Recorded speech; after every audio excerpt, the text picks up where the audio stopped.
Hey there, welcome to Broadcast to Post. I'm Jeff Sengfield, CTO at Keycode Media. This is the show where we interview leaders and experts in the AV, broadcast, and post-production spaces. We're giving you the inside tips to grow your media workflows and business today. Top of the morning to you, and welcome to this episode of Keycode Media's Broadcast to Post. Comm systems for multicam live events. Communication is the backbone for any successful live event. Production teams coordinate, often in real time, between camera operators, folks at consoles and control rooms, producers and talent and guests. It's a veritable pot of gold of peeps you need to keep all connected together.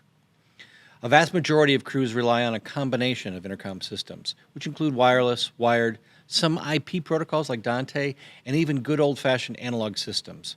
There's also a new-ish challenge, as today, not all crew are on site. We're seeing more people working away from home, way outside the range of a 5 gigahertz radio signal. So a quick warning, comms is not 100% my normal wheelhouse. Most of my experience with communication systems was back when the calendar, 19, and the tech looked much, much different. Today, I'm more a post-production kind of guy, but since it's a very lucky day, we've got a panel of experts, including Keycode Media's very own senior broadcast engineer, Mario Heeb, Vinny Macri at ClearComm, and Angelo Piga at RTS. Before we get to our panel, we're going to briefly hear from our sponsors at ClearComm and RTS. In our opinion, these are the two top companies creating intercom solutions for the live production industry. Keycode Media also has experienced engineers on staff that can help you walk through the right solution and optimize your intercom workflow for live events. We'll be right back with our sponsors and then into the panel. Communication is essential. Communication keeps us connected. When voice communication is vital, whether it be in-house, local, remote, or international, how do you stay connected? Here at ClearComm, we live and breathe real-time intercom communications and bring you the technologies to enhance unique workflows, providing you with the most innovative and flexible solutions, uniting your team to seamlessly operate as one. But we build more than intercom systems. We build your success together. Dedicated to intercom technology since 1968, supplying professional communication solutions is at the heart of our business. Offering years of experience with our industry-leading customer service and support, combined with a worldwide network of partners ready to serve you, we understand the importance of high-performance communications and want to share that with you. Serving a wide variety of markets and applications that require reliable, high-quality audio and full duplex voice communication systems, making the right call when the stakes are high is essential. From motorsports and medical procedure rooms, to the nightly news and rocket launches, producing memorable live concerts, to decommissioning a nuclear power plant and on the set of a new film, receiving the powerful message at your house of worship to the Broadway stage. No one job is the same, no workflow is the same. We work with you to achieve a dynamic solution that is specifically tailored to meet your needs. Work better, work together. Where are you taking us next? ClearComm, making critical communications clear and simple. All right, we're here with Vinny from ClearComm. Vinny, what's going on with you folks over at ClearComm today? Well, thank you, Jeff. My name's Vinny Macri. I work as a senior outreach manager at ClearComm, which means I work with a lot of consultants and with people like Keycode on system design and specifications. But right now, I want to tell you a little bit about what we've been up to because it's been a really tough going since 2000, Jeff. For the remote production, which you, if you've been living through a COVID world, you know that everybody had to go into new formats because they couldn't get into the facility or they couldn't get into a workplace to film. And Station IC is basically a virtual intercom panel on your laptop or on your desktop.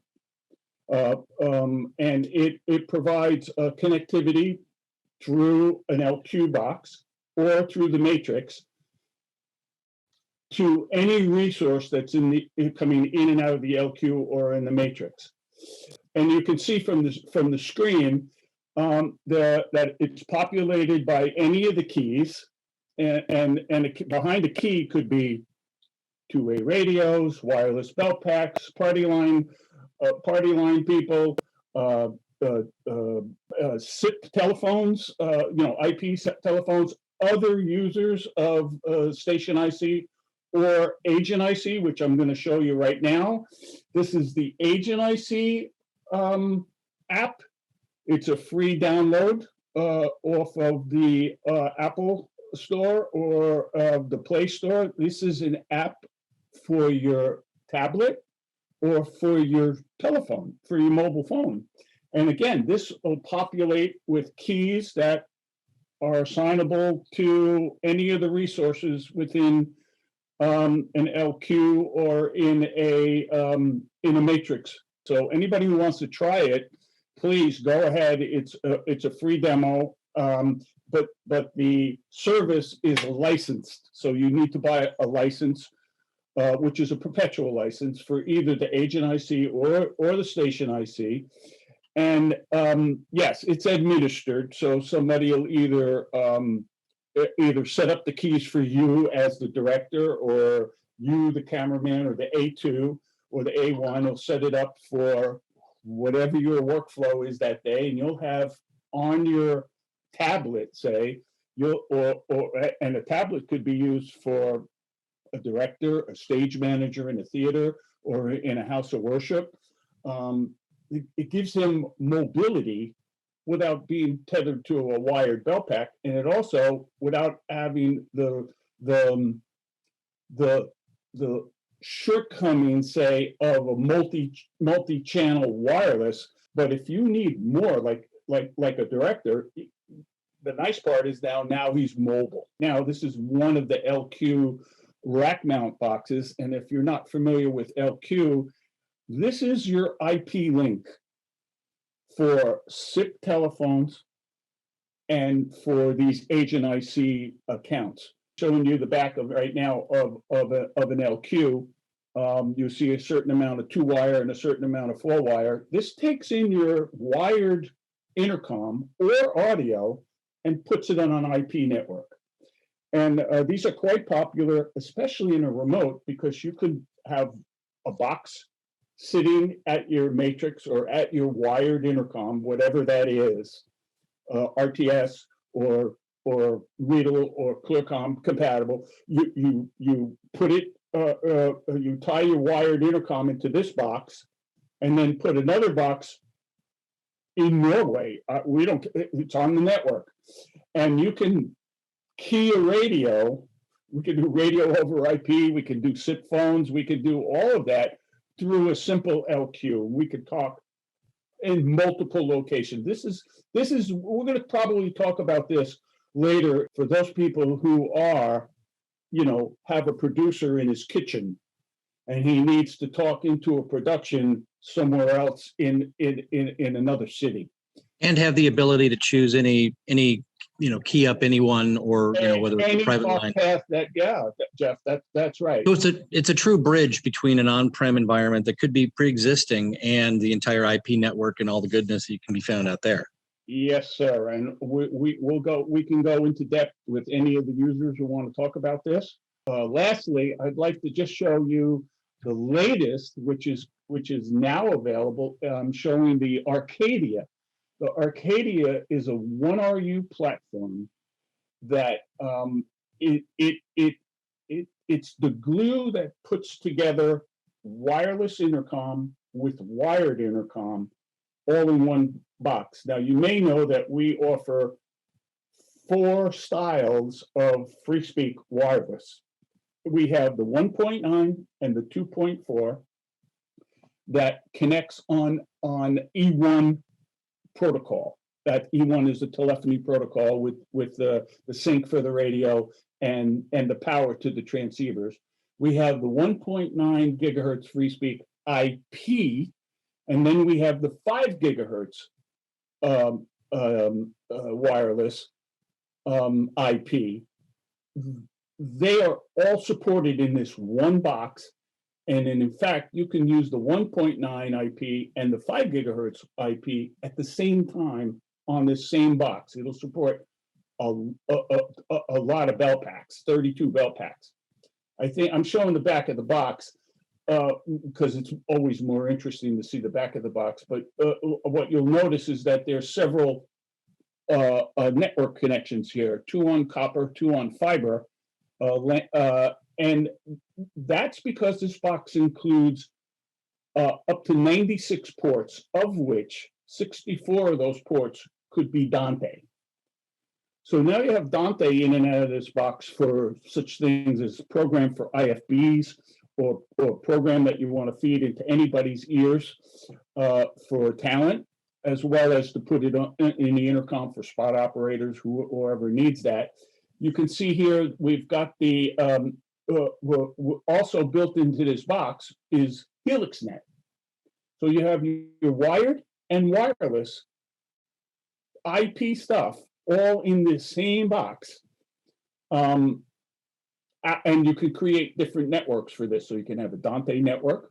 You can have a network for the HelixNet and the FreeSpeak.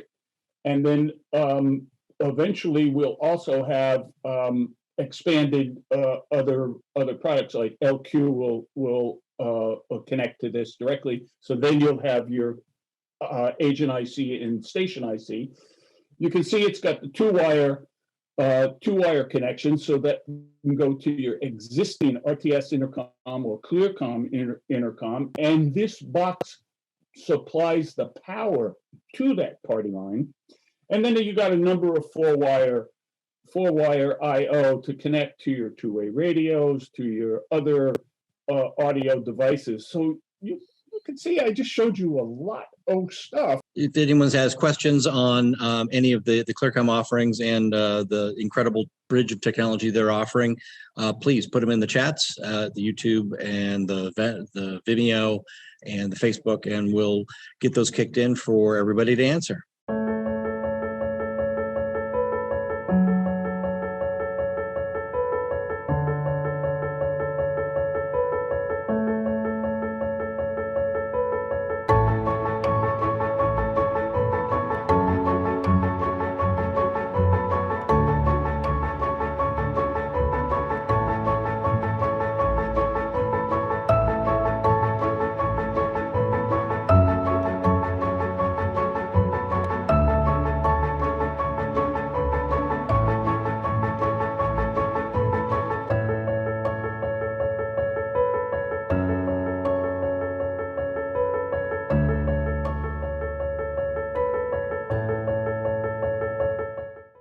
Now we've got Angelo from RTS joining us to talk about RTS's interesting new innovations. Thanks for having me. My name's Angelo Pigo with RTS Intercoms. Today I'm going to talk about IP technologies, how that relates to communications for cameras.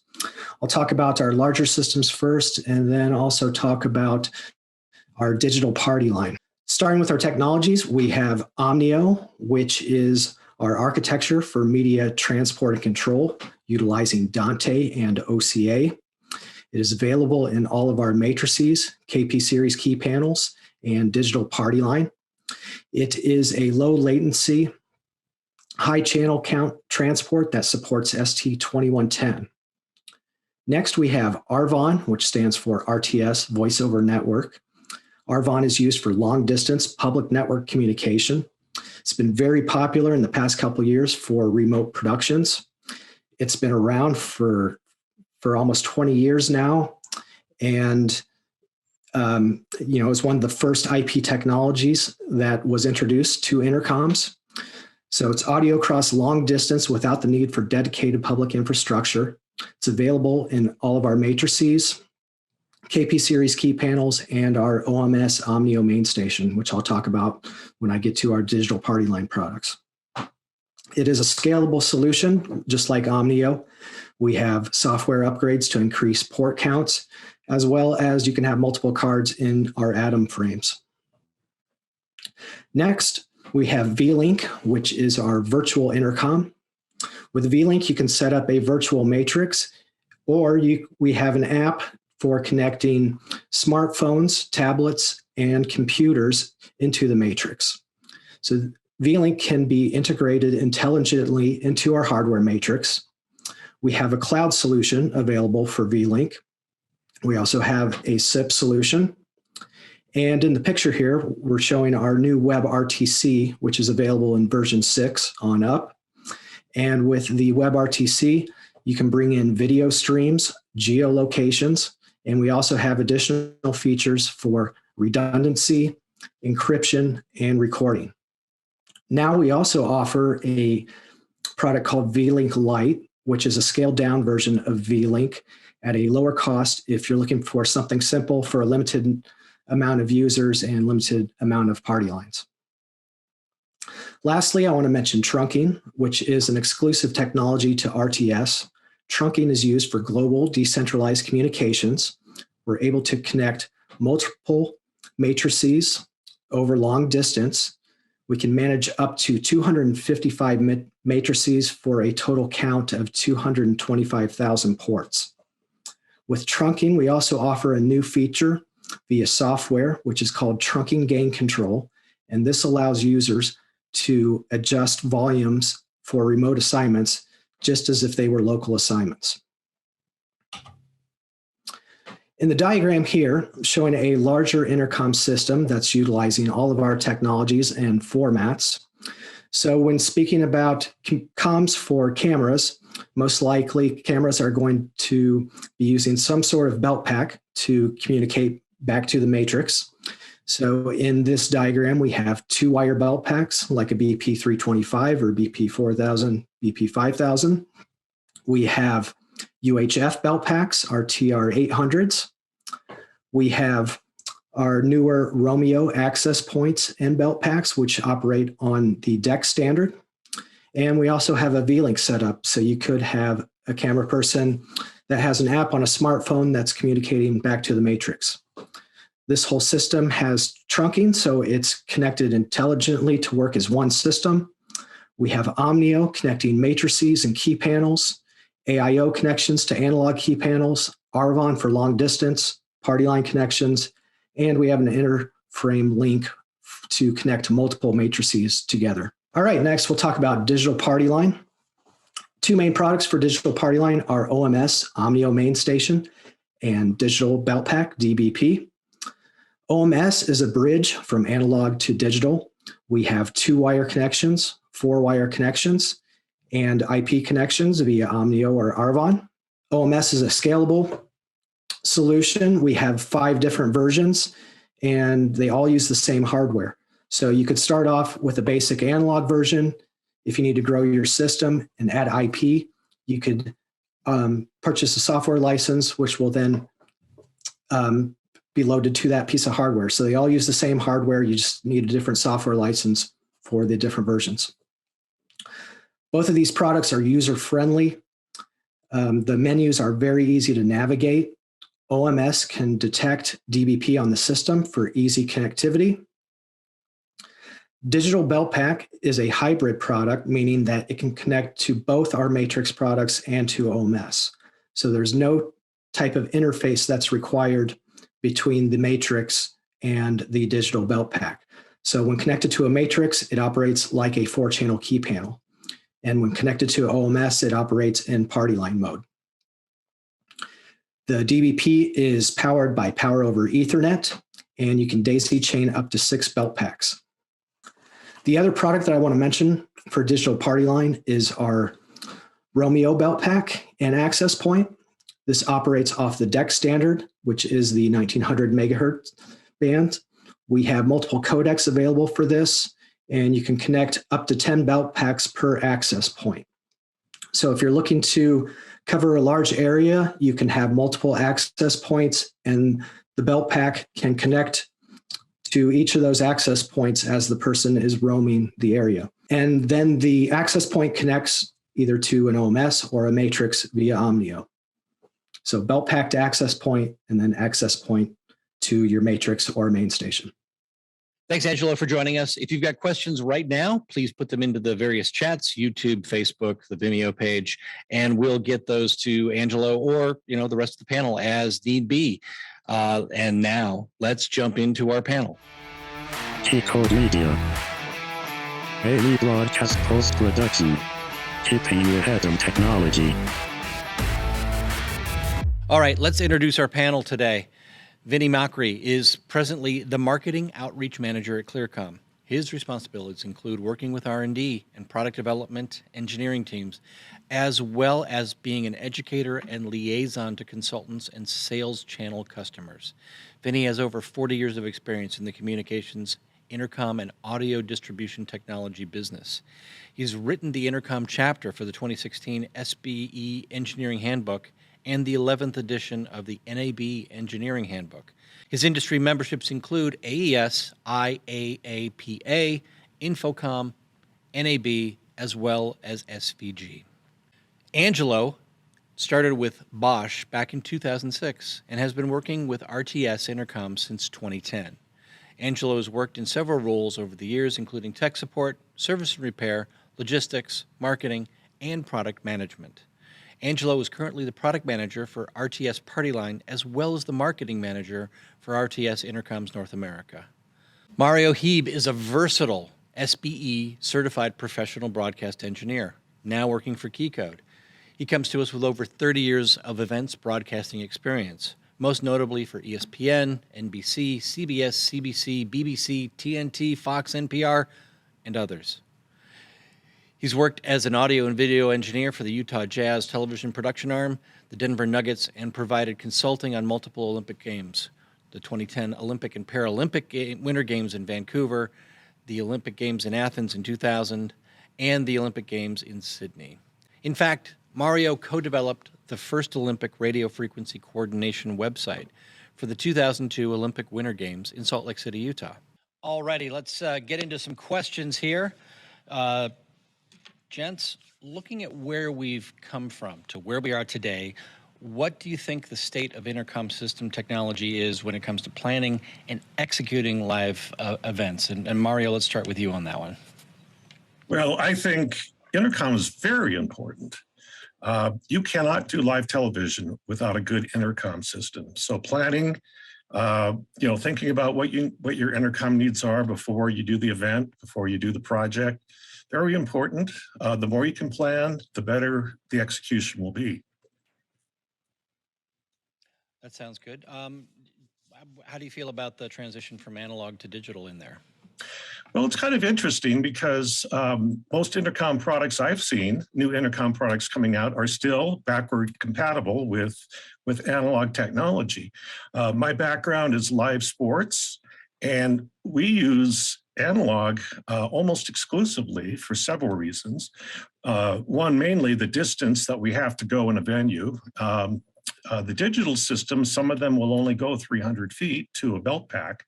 So we need to be able to get our intercom signals, thousands of feet in some cases. The other thing about analog is the intercom systems are usually set up by the audio assistants, the A2s. And so they just use the same cabling that they use for audio. The intercom cabling is 100% compatible with that. And so they just do everything at once with the same cabling. It's easy to troubleshoot. It's time proven. It's a very robust system. Now, if this were a control room that's fixed and doesn't change from week to week, or a very large scale, wide area production, then I think the digital systems are the only way to go in that instance. Certainly offers more flexibility Angelo. and scalability. Interesting. Can I comment on that, Jeff, please? Sure, go ahead. I just wanted to make because both RTS and ClearComm have been in the business since the late 60s and early 70s. I think one of the big goals for a manufacturer like us and RTS is to maintain that backwards compatibility. That's what sets us apart from other manufacturers. If you find out that they're either out of business or oh gee, their new stuff doesn't work with my old stuff. The reason for analog, a lot of in so many cases, is because it already exists. It already exists because that's what they knew back when they first either built that facility or it was handed down. So when we see facilities that are let's take a university or a campus, any kind of campus thing, or even a high school. The athletics department might want to go over to some kind of intercom. Well, the theater already owns an RTS or a ClearCom, and that's how they learn about the intercom from oh well, you already have a system in place. Can't we use that? And yeah, well, yeah, we could in some way, or you can upgrade this part to digital and inherit the analog for this new part. So you're right, Mario. It depends on if it's an install or a live event. These things need to be planned out. They are, after all, engineered systems. They're not, although people just think I'm just going to plug that in and it's going to work.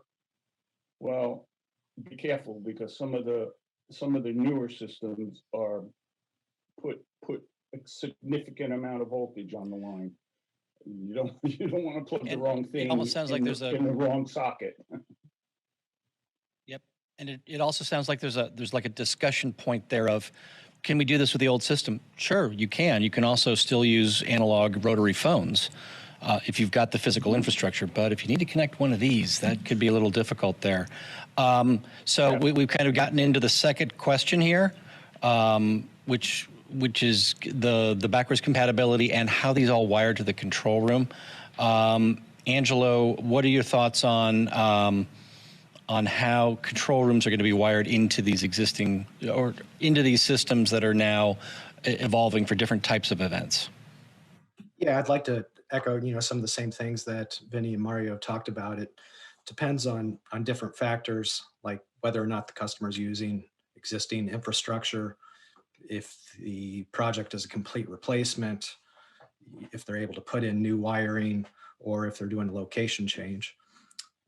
But yeah, that's one big reason we make our products backwards compatible and able to utilize different formats in order to deal with these scenarios. We also, believe in using open standards like Dante, AES67, ST2110. There's a lot of different options with IP, and so we think it's important to be able to use standards in order to operate between different equipment, and that's known and tested. With our products like Odin and OMS, we offer 2-wire, 4-wire options in addition to our IP in order to take an existing system that may be analog and add an IP option to it. Interesting question, Jeff. You might want to edit that and say, how do you wire back to the control room? Assuming there is a control room. I've been on universities where they're doing the production on a lunchroom table, literally on a lunchroom table, under a stairwell in the basketball arena. They don't have a control room, and the poor guy is working the audio console. He's talking on the intercom, and he's managing cameras on a lunchroom table. So how do you wire? It's Mario captured this earlier on. Planning. Yep, Mario, your experience lately with a couple of the sports arenas. How is that? How do you see the control room wiring working out? Well, the past couple of facilities I've worked on, or the most recent facility I've worked on, I should say, is a live production facility, and it is built that way. Yet, the football arena is across the street almost, and so there's a fair amount of distance between the two. So it's a bit of a problem in some cases because they don't have copper going over there. They're doing it with fiber. And in that case, the wiring has to be very precise. If one wire is out of place, the intercom system doesn't work. And that was, in this last install, that was one of the problems that we had to work on during the commissioning of this system. So here at KeyCode, we design everything before we build it. We put everything on paper. Like I like to say that we make all of our mistakes on paper before the client spends the money. And for us, that's really the only way to do a project is to build it first on a piece of paper. And our designs get fairly complicated, but it saves money in the long run, and the projects go a lot smoother because of it. That brings up another point. So while we try to work the failures out on paper beforehand and try to fail fast, like our friends in the cloud say, what is the single greatest mistake you usually see production teams making when they're trying to configure or use comms for any kind of a live event? Vinny, you want to start with that one?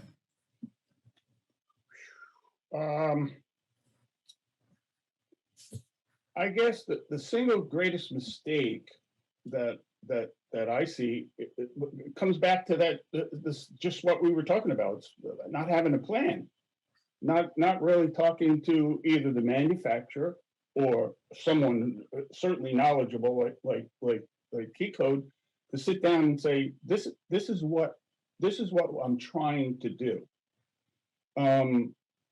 I think the best example, if you don't mind me giving an example, is there's a major camera manufacturer who we have a relationship with, but we know all the camera manufacturers: Panasonic, Hitachi, Sony. We regularly talk to them, and they're our friends, and we even have a beer together and all that stuff. But I got a call from one of them, said, "Can you come over because we've got some questions about the intercom?"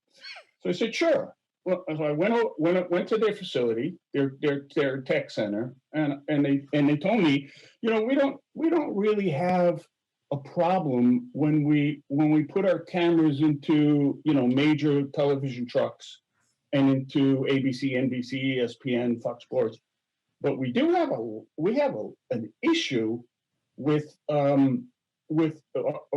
universities and high schools that buy our cameras.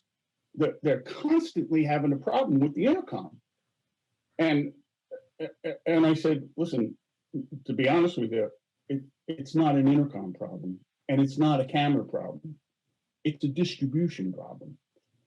So a university will go online and they'll find a camera that they like, and they'll buy it online from your favorite camera online store. Maybe they're New York based. And then they'll go online to an online source and buy the intercom. And then they get it back and they don't know how to put it together. So they call the camera manufacturer, and the camera manufacturer doesn't, So the moral of the story is you really need to do your homework. Talk to somebody like KeyCode who can put together a definitive plan on how the cameras are going to interface to the intercom, and how we're going to get the audio on the camera back to the control room, and the video, of course, back to the control room, and the intercom flowing back and forth. So this has to be planned. That's the single biggest mistake that I think the other biggest mistake production teams make is the configuration. It's never a power supply failure, or this failed, or the belt pack didn't work, or those are very, very far and few between.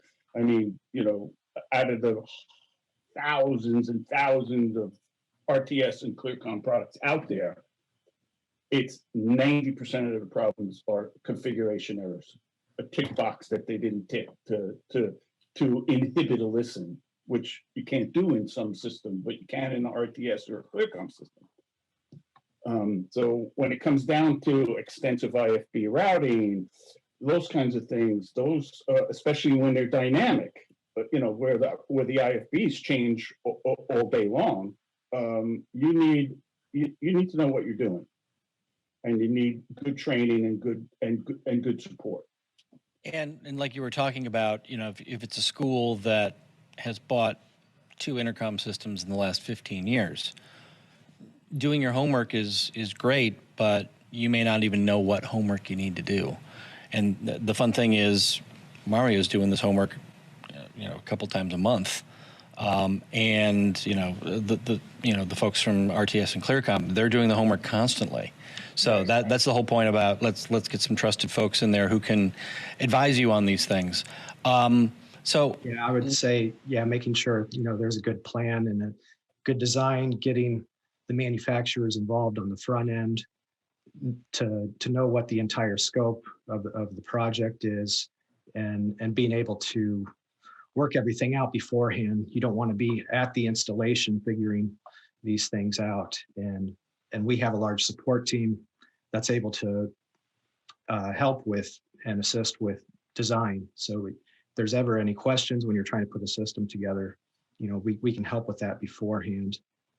That way you're not calling us when you have a deadline and everything needs to get done and people are having a hard time. Exactly. And as I've heard somewhere before, you plan your work and then you work your plan, and that tends to work out well. Let's get a little bit into connectivity, limitations, digital, analog, wired versus wireless versus IP. Why are analog comm systems just so dang popular? What are some of the limitations they are going to bring to the table if you're going to go that way? Mario, let's start with you on that one. I think it's because analog is a time-proven technology. It's been around for decades. The companies, RTS, ClearComm, all the other ones, they have developed very good systems that are reliable, they're robust, and they work very well in the environments they're designed to work in. I think it's also, the people on the crews, they may have been on the same crew covering a certain sporting event for 20, 30 years, and that's what they're comfortable with doing. The infrastructure of the venue might be all copper. In that case, it's going to be an analog intercom system if it's all copper. So there are a lot of things that go in to something like that. Now, certain events like a Super Bowl, for instance, might use a very complex IP-based matrix intercom system with connectivity to several control rooms around the world, depending on what kind of feeds they're doing. So it all depends. I think the smaller events will stay analog because it's understood, it's a known quantity. The bigger events, the fixed control rooms will probably have a lot more digital communications within them and have a lot more flexibility as far as interfacing with IP. That brings up the point of, okay, Angelo, what do you think are the limitations of digital comm systems? With IP, things can get complicated, and definitely helps to have a lot of knowledge about networking and switches. Like I said before, there's many options out there, so it's always good to work with open standards. And also, if you're planning an internal IP intercom system, it's important to have that as its own system, separate from the rest of the business's IT system. With IP, you're most likely to work with some sort of third-party hardware or software, and so planning to make sure that everything from different manufacturers work together is always good to do. With IP, Mario mentioned there are some limitations with distance, sometimes with latency, but at the same time, we have solutions like our Arvon voice over network that allows long distance and low latency and able to overcome challenges like that. So speaking of long distance, so that brings up the idea of wireless. Vinny, what would you say some of the limitations are for wireless comm systems? That's a fun question. it's expectations. People think wireless is a panacea for when you just throw down a belt pack because this person doesn't roam, doesn't go anywhere. If they're stationary position, they don't need a $2,000 wireless belt pack. I would say that the limitations of wireless comm systems is they're all pretty well solid solutions offered by many, not just ClearComm, RTS, and several other ones, and they're all centered around all out of the traditional UHF bands. There's not many systems out there that are in the traditional UHF band that wireless microphones and or ear listening systems are in. So a lot of them are simple plug and play. You pull a bass out of a box, you put in the transceivers, and you've got an intercom. The configuration is now up to a web browser and who talks to who and creation of channels and almost all of these systems now have 2-wire, 4-wire interfaces to existing wired party lines or matrix systems, or like Mario said, analog pot lines.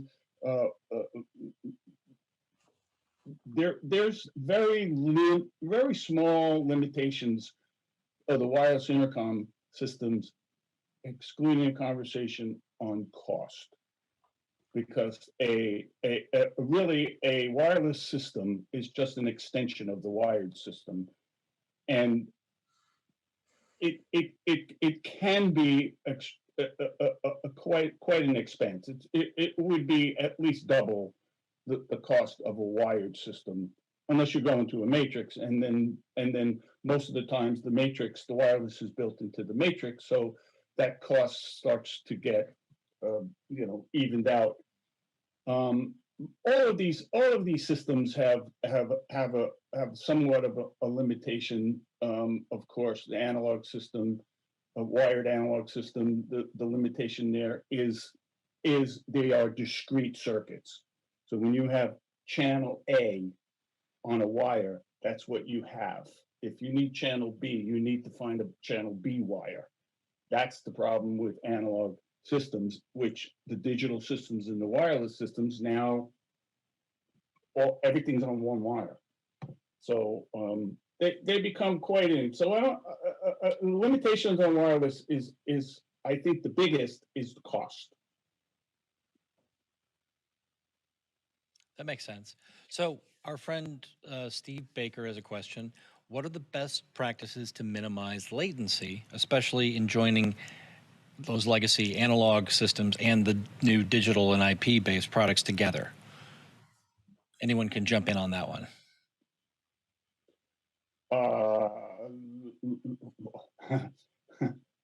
There's latency, period. No getting around it. Where it is most apparent, the guys will back me up on this, where it's most apparent is when you're sitting at the desk or a bench, a front bench, or a tech table in the theater, and you have an associate working here right next to you who's on the intercom, and they hear you acoustically, and then they hear you through the intercom, slightly delayed. They're going to perceive an echo or a slapback or a latency of some kind. There's no getting around that because there is latency in the intercom, because the microphone goes A to D all the way through the system, and if it's going IP, there's a slightly more because the codec is transferring. So there's latency, especially in the wireless. And Mario could speak to this, when we get to analog 2-wire interface to wireless, there's nulling involved. Anytime you interface cameras to wire, which is a bozo no-no, but we can talk about that later. or anything two-wire to four-wire, you need to know. And if there's a question about nulling and two-wire, we can answer that separately. But right now, I think that covers it. Yeah, I would add, make sure Mario, you. any thoughts there? Go ahead, Angelo.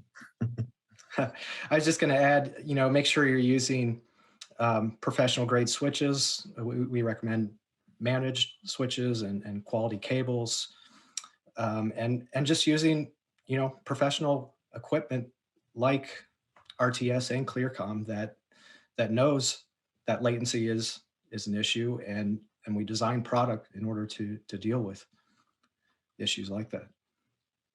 Yep. One thing, just because your switch has open ports doesn't mean it's going to work great for you. Mario, any other thoughts there? Well, I think Vinny did a good job of summing it up. Hey, I've heard latency on cell phones. People standing next to me talking to me on their cell phone. It's the exact same thing, and you don't hear that being a big problem. It doesn't keep people from buying cell phones. So yeah, it's just, under certain circumstances, the latency will be an issue, but if you plan around those, then it won't be. Definitely. And the other thing is, we're never going to get faster than the speed of light. Certain basic laws of physics we can't get around. Brad Baker's got a question. What solutions exist for crews working in the field, comm systems that are easily packable to take on the road? Angela, you want to start with that one? Sure.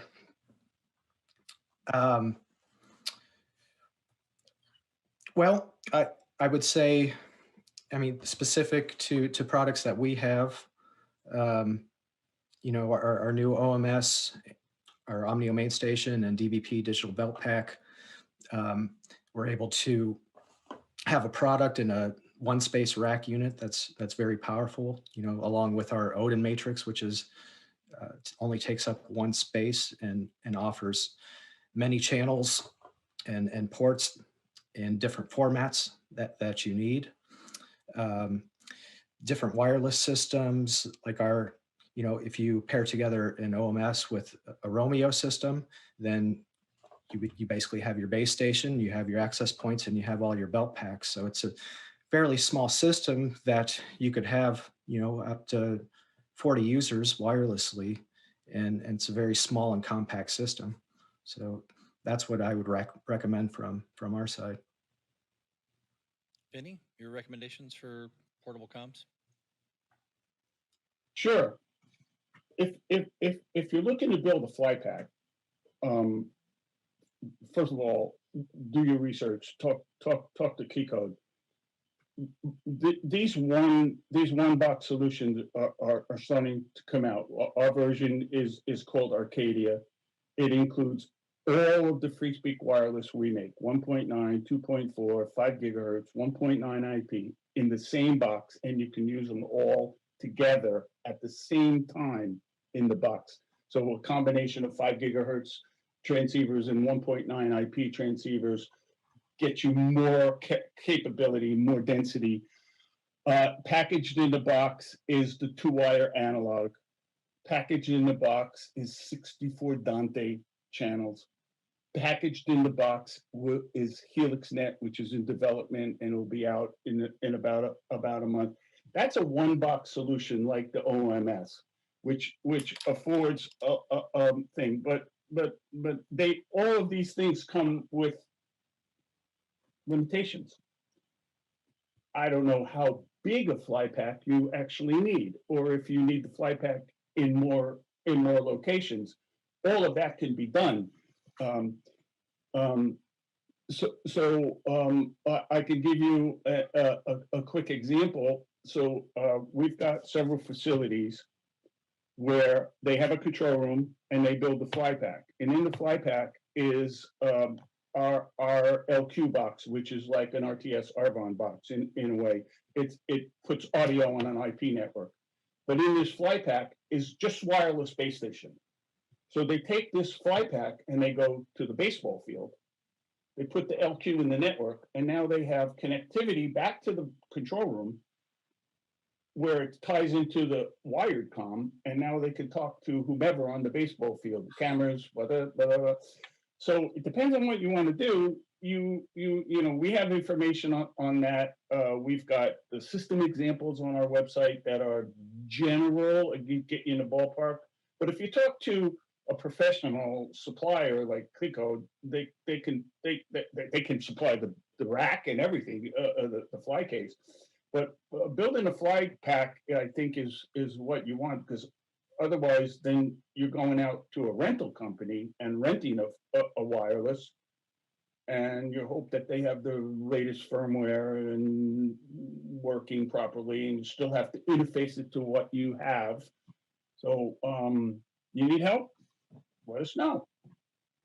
Yeah, the other thing I thought of are, some of the virtual options that are out now. We've had customers where the fly pack is a tablet, and True. And in our case, we're running V-Link, our virtual intercom, and everything is programmed and preset up on that tablet, and then send it out to the talent or the production staff, and that's what they're using as their fly pack. So getting And that can tie back to our remote, so you can remote. Definitely. So getting even more into the remote. So you've got remote staff, you've got remote operators. How are we going to handle all of this without everyone in the same place in the ballpark? Vinny, you want to take that one first? Well, that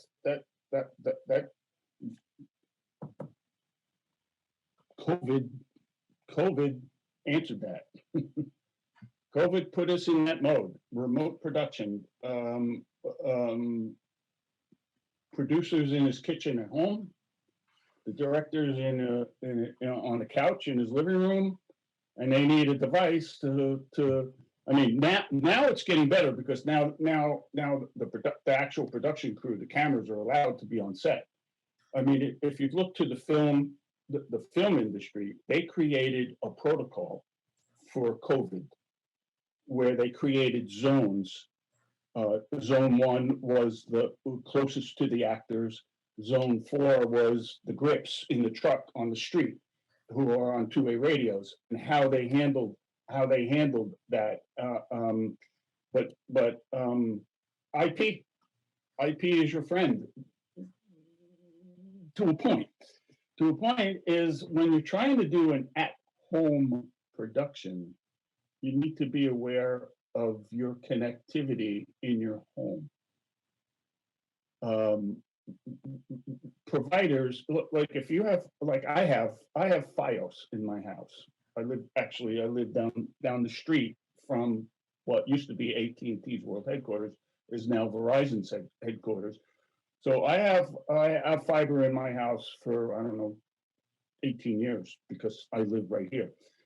And they supply me with a router, but I can't punch a hole in it because they block port 80, because they want to sell services for businesses. So I can't really hook an Arvon or an LQ to my network here, and think I have to tether whatever I'm doing to my phone, which is an option.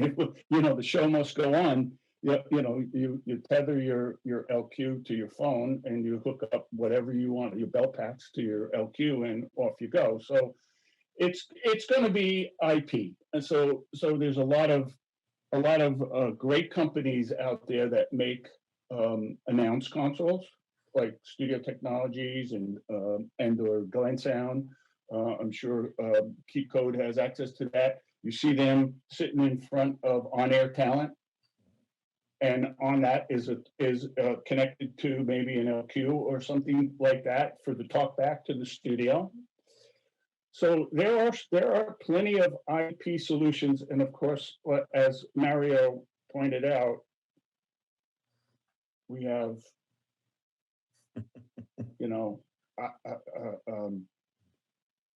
apps on the phone, apps on the laptop. If you watched a little video earlier, you saw we have it on laptops and desktops, on phones, on tablets. because of the way the world's built, now in an IP world, behind a key could be two-way radios, could be IP phones, SIP dialing, it could be party line belt packs, could be a satellite, could be wireless intercoms. IP's your friend. Beware. Provided there's Beware, connectivity. because if you're strictly in production, might not be aware, especially if you're not aware in venues, that the IT department is in control. Matter of fact, my friends at ESPN say, when you're walking down the hall and the IT guys are coming at you, give them a hug, because you're going to need them. So definitely, and the other thing also that comes up there is there are some places still in the United States we just can't get to. We had some difficulties in upstate New York a couple years ago with just basic connectivity. Cell service was garbage. There was not any decent level of any provider on the wireline side. They had to add new fiber to get to the town. Beautiful looking town, but they just didn't have connectivity there. Angelo, anything quickly on the remote staff? Yeah, I mean, definitely past 2 years, a lot of remote production has gone on using, Arvon and our virtual intercom, as well as our trunking solutions. Some examples, we have an Ocean Explorer that has control rooms on their ships, and they're communicating back to educational institutes via Arvon. A lot of customers transmit Arvon via satellite. And they're also able to communicate back to scientists on shore. Your typical sports broadcast, you have your mobile trucks pulling up to a stadium. They're tying in to the control room at that stadium. They're tying back to a broadcast facility in another city. With everything we saw in the past couple of years, talent and production staff working out of their homes. So yeah, IP has definitely been the tool to get that done. Mario, can you wrap that up with a bow? Wrap it up. We've got a lot of tools here. I think that's the good news, is there are so many tools, so many technologies that we can tap into.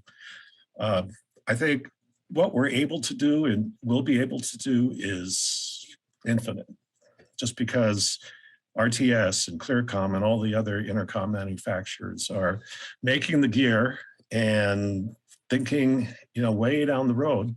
So we have a lot of tools to choose from. We can go old school if we want to. If that's what's going to work the best, yeah, we'll do that. But we have IP. We also have dark fiber. We have other technologies that we can tap into. That sounds great. A couple rapid fire questions for Vinny. Janelle wants to know, how are additional MVX and IVC ports added to the Arcadia system? Just answered that in the chat. The Arcadia, even better. The Arcadia hosts 8 MVX ports on the rear, and when you go in the web browser, so it can be up to 96 ports. So when you open a web browser and say you bought a license for a 48 port box, you could say this port is an AES 67 port. This port is a Dante port. This port is a wireless bell pack. This port is a HelixNet channel. This port is an IVC 32 port. And then you connect a key panel to an IVC 32 port, or you don't need to select a port for a transceiver, but that's how you do that. Cool. So from Communication Concepts, they're asking, just confirming, if I buy a ClearComm LQ2W2, that's hard to say, and license ClearComm Agent to IC to LQEXT, I can connect my analog intercom to your free app to a remote producer and remote talent. Sort of. You have to pay for the Agent IC license, just like you have to pay for any license, a virtual app. So in an LQ box are 8 Agent IC licenses, 8 SIP account licenses to tie your IP phones into an LQ, and whatever IO is on the back of an LQ. So when you take an LQ and you plug in your 2-wire intercom, and you bought the license to this, yes, then this becomes a user on whatever channel of your party line that you assign it to. And the RTS system works almost the same. Almost the same. Awesome. So one quick thing we want to define here, what does SIP stand for? What does what stand for? SIP stand for? SIP. SIP, a session interface protocol. It is a dialing protocol. Hate to go into this, but there are 48 SIP protocols on how to dial a digital phone from a Crestron panel, from a QSC, from an intercom system. But basically, what happens with your digital phone when you have you have to go to the IT department, who's in charge of the SIP phone, the digital phone system, and ask them for SIP accounts. They'll give you SIP accounts, 5,000, which allow you to 5001, 5002, 5003, and then those get imported into an LQ as an example, or into however RTS does it. I think they do it on their IP card, the Omnio card. And at that point, you assign the SIP account. It's just a dialing protocol. It's nothing special. You to a party line. I pick up my IP phone on my desk, star 5612, and the key panel on the stage manager's desk blinks. He's part of the intercom. Or vice versa, if let me go back to this. So if the SIP phone is part of that party line, when I hit talk, I can do a call on talk. When I hit the talk, my phone rings on my desk because it's part of the party line, or the direct call. Sorry, Awesome. I should have explained SIP. There we go. So one final thing here. What are comm systems going to look like in 10 years? Angelo, let's start with you. Well, definitely, I would say, cloud is the buzzword these days, and we have some customers that have already started. Definitely more software-based products, making IP easier, making it more plug and play is what I see. Vinny, 10 years. What are we going to look like? Well, ClearComm is in many different business markets, and so the things I don't know if some of the things that we do would transition into production workflows in TV or live things, but things like speech recognition and a speech to text and those kinds of things. We've been asked a lot of things. Why don't you do a Bluetooth headset? Because it's horrible. That's why. And what happens when you lose the pair? Ever lose the pair in your car? It's horrible. And now you just lost the cameras, or so and there's too much latency. There's too much latency. So yeah, the cloud, virtual, we see it coming along, but it's all of that really is an extension of the transition, when we went to analog to digital, and now we're going to IP. it's just, the future is more IP. Whether you put your matrix or your server in an Amazon rack, or you keep it in your facility and host it there and send out Pelican with key panels and belt packs to your remote site, that's a conversation. All of it's doable. That's what's nice about it. You know what's even That's what's more exciting about it. You know what's even more nice is that all of these platforms are interchangeable. ClearComm and RTS systems work together. ClearComm and RTS and other intercom systems can be joined together, no problem. It's just communication system. Definitely. So, Mario, what are your thoughts 10 years down the road? I think it's been said. It's going to be IP based. It's going to be cloud based. We're going to see more Dante tied into intercom systems. But in the same breath, don't let your analog skills get rusty, because there will be times when you need them. No. Mario, you're gonna be around in 10 years? I'm not sure. I'll be around in 10 years. It won't be a problem. Not a problem at all. Around. Not a problem. Yeah, okay. Key code will be around. The other thing that's really also exciting about all the cloud integration is things like automatic translation may be available. Yes, there's going to be latency, but it could be that I speak English and someone hears me in Portuguese on the other end of the wire, which is kind of new and exciting. So we're kind of out of time. And speaking of translation, let's end this with an Irish out. Slán agus ban nacht. Thanks, everybody, for joining us. If you got questions, please put them into the chat, and we'll try to get them answered by reaching out to our friends. And if you need to talk comm systems, please reach out to us here at Keycode Media. And thanks, everyone, for joining us today, and thanks to our panel.